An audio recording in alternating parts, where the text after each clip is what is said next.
नमस्कार दोस्तों, मैं डॉक्टर प्रशांत मौर्य। आज हम जो इंडिया में वैक्सीन तैयार हो रही है कोरोना वायरस के खिलाफ कोवैक्सीन, इसके बारे में चर्चा करेंगे।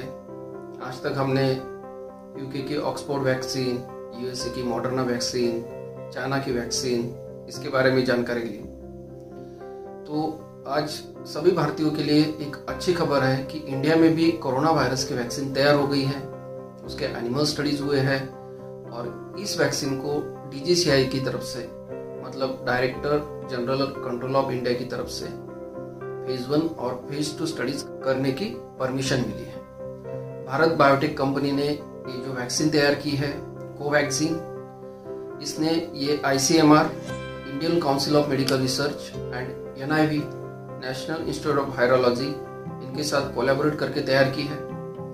इस वैक्सीन को बनाने के लिए national institute of virology Pune, यहाँ इस वैक्सीन के लिए लगने वाला जो वायरस था, मतलब कोरोना वायरस, वो पेशेंट से निकाला गया और जो आइसोलेटेड स्ट्रेन है, मतलब इंडिया में जो पेशेंट्स मिले हैं उनमें से ही ये स्ट्रेन निकाला गया है कोरोना वायरस का। और ये जो स्ट्रेन है पुणे से हैदराबाद में भेजा गया।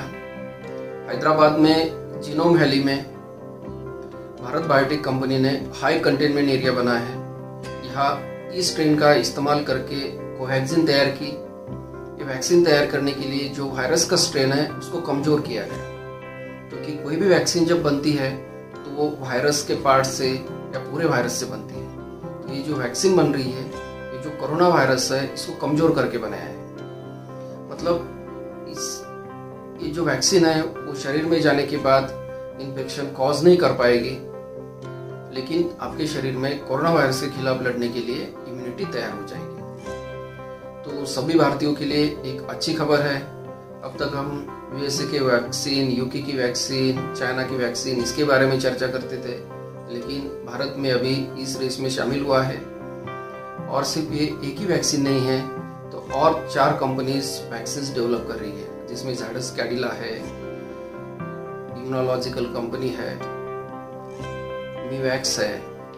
तो ये अच्छी बात है इंडिया के लिए कि इंडिया भी अभी रिसर्च में आगे आ रहा है। प्रोडक्शन में तो इंडिया लीडिंग है। दुनिया में लगने वाले जेनरिक ड्रग्स और वैक्सीन्स इंडिया में बनके पूरी दुनिया को प्रोवाइड किए जाते हैं। बड़ी बड़ी कंपनीज है और पूरी दुनिया में 60-70% बच्चों को इंडिया में बने हुए वैक्सीन्स मिलते हैं। तो ये जो कोवैक्सीन वैक्सीन है, इसका जो ट्रायल है पहले एनिमल्स पे किया गया है, और जो एनिमल्स ट्रायल्स है उसमें मेनली कोई भी वैक्सीन की सेफ्टी देखी जाती है। और इस वैक्सीन ने एनिमल्स में एंटीबॉडीज भी तैयार कर ली है। मतलब जो टेस्टिंग की उसमें पाया गया कि एनिमल्स में सेफ है और एंटीबॉडी रिस्पॉन्स भी अच्छा गया है।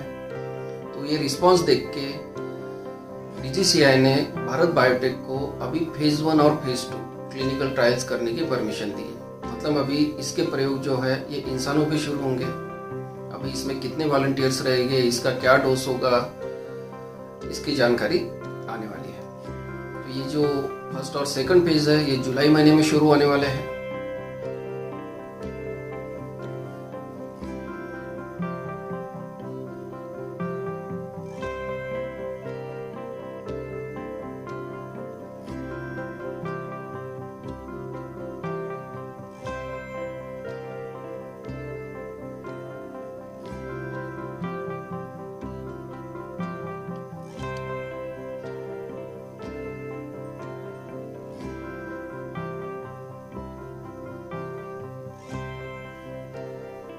ये जो भारत बायोटेक कंपनी है, इसने अब तक 400 करोड़ वैक्सीन बनाई है। और भारत बायोटेक ने ऑलरेडी H1N1, मतलब जो स्वाइन फ्लू की जो साथ आई थी, उसके खिलाफ भी वैक्सीन बनाई है, वो अभी इस्तेमाल हो रही है। इवन जो बच्चों में डायरिया होता है रोटा वायरस के कारण, ये रोटा वायरस की वैक्सीन भी इन्होंने बनाई है। मतलब वैक्सीन प्रोडक्शन में इनको ऑलरेडी एक्सपीरियंस है। तो हम आशा कर सकते हैं कि ये वैक्सीन आगे के दौर में भी सक्सेसफुल हो। अगर ये वैक्सीन सक्सेसफुल हुई तो भारत भी अपने यहाँ बनी हुई वैक्सीन इंडिया के लोगों के लिए यूज़ कर सकता है और बाकी देशों में भी इसको भेज सकता है। अभी ये जो वैक्सीन बन गई है, लेकिन ऐसा नहीं है कि अभी ये अगले महीने अवेलेबल होगी या 2-4 महीने में अवेलेबल होगी। इसको अभी ट्रायल्स के फेजेस से गुजरना पड़ेगा। कोई भी वैक्सीन जब बनती है तो उसको पहले एनिमल स्टडीज़, फिर बाद में फेज़ 1, फेज़ 2, फेज़ 3 स्टडीज़, और इसके बाद इसका अप्रूवल आता है और लार्ज स्केल मैन्युफैक्चरिंग करनी पड़ती है। तो ये फेजेस क्या रहते हैं ये हम शॉर्ट में जानेंगे। कोई भी वैक्सीन बनने के बाद इसकी सेफ्टी पहले देखी जाती है। एनिमल्स में देने के बाद इसका कोई साइड इफेक्ट तो नहीं है और ये वैक्सीन ने एंटीबॉडीज तैयार की है या नहीं है, उसकी जांच की जाती है। अगर इसमें सक्सेसफुल पाई गई तो ये फेज़ 1 में जाती है। फेज़ 1 में वैक्सीन जो है कुछ लोगों के ऊपर टेस्ट की जाती है, 50 या 100 लोग। इसमें देखा जाता है कि वैक्सीन सेफ है या एंटीबॉडी रिस्पॉन्स अच्छा है, तो फिर ये आगे बढ़ती है। फेज़ 2 में और कुछ लोगों पे, मतलब 200-300 लोगों पे इसकी स्टडी होती है। इसमें भी एक सेफ पाई गई तो फिर बाद में फेज़ 3 आता है। फेज़ 3 में कुछ हजार लोग रिक्रूट किए जाते हैं। फेज़ 3 मेनली देखने के लिए रहता है कि जो वैक्सीन बनी हुई है ये सही में इफेक्टिव है या नहीं है। मतलब अगर किसी पर्सन को ये वैक्सीन मिली, हेल्दी पर्सन को, तो उसको बाद में इन्फेक्शन नहीं होना चाहिए। अगर इसमें ये प्रूव हो गया कि ये वैक्सीन सेफ है और इफेक्टिव है, ये देने के बाद आपके शरीर में इम्यूनिटी आती है और बाद में इन्फेक्शन नहीं होता है, तो फिर इसका अप्रूवल आता है और बाद में मैन्युफैक्चरिंग होती है। तो ये बात भी बताना जरूरी है कि अभी मीडिया पे, न्यूज़पेपर्स पे खबर आती है कि वैक्सीन बन गई है, वैक्सीन बन गई है, भारत बायोटेक ने बढ़ाई है, और फिर आप लोगों को लगता है कल की अरे ये न्यूज़ कल आई थी लेकिन अभी वैक्सीन तो अवेलेबल ही हुई नहीं। एक्चुअली वैक्सीन बन गई है, एनिमल स्टडीज हो गए हैं, लेकिन इसको अभी काफ़ी लंबे दौर से गुजरना है। ये ट्रायल्स कंप्लीट होने के लिए 6 महीने से 1 साल भी लग सकता है। एक्चुअली नॉर्मली 5 या 10 साल लगते हैं एक वैक्सीन तैयार होने के लिए, लेकिन ये जो पैंडेमिक है कोरोना वायरस का, जैसे पूरी दुनिया में फैला है, इंडिया में भी लगभग अभी 5 लाख लोगों को कोरोना वायरस इन्फेक्शन हुआ है।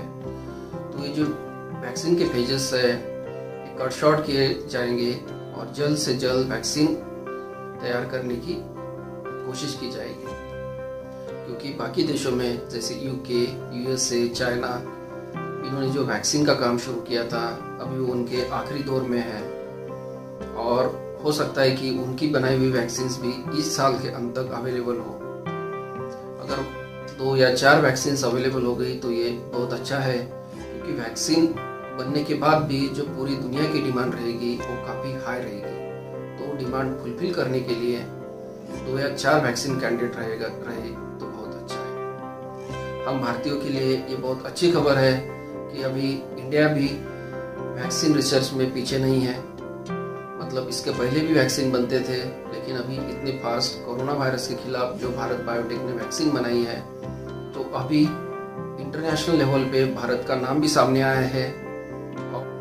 और हम सब लोग आशा करते हैं कि भारत में बनी वैक्सीन ये आगे की ट्रायल्स में सक्सेसफुल हो और ये भारतवासियों के लिए नहीं बल्कि पूरी दुनिया के लिए इस्तेमाल करने के लिए उपलब्ध हो। आपको कोई सवाल पूछना है तो आप नीचे कमेंट बॉक्स में पूछ सकते हैं, मैं उसका जवाब देने की कोशिश करूंगा। धन्यवाद। Please like and share this video to spread this information and subscribe channel Dr. Moritz Health Tips to get authentic knowledge about medical topics. Also press bell icon button and set it on all to get notifications regularly.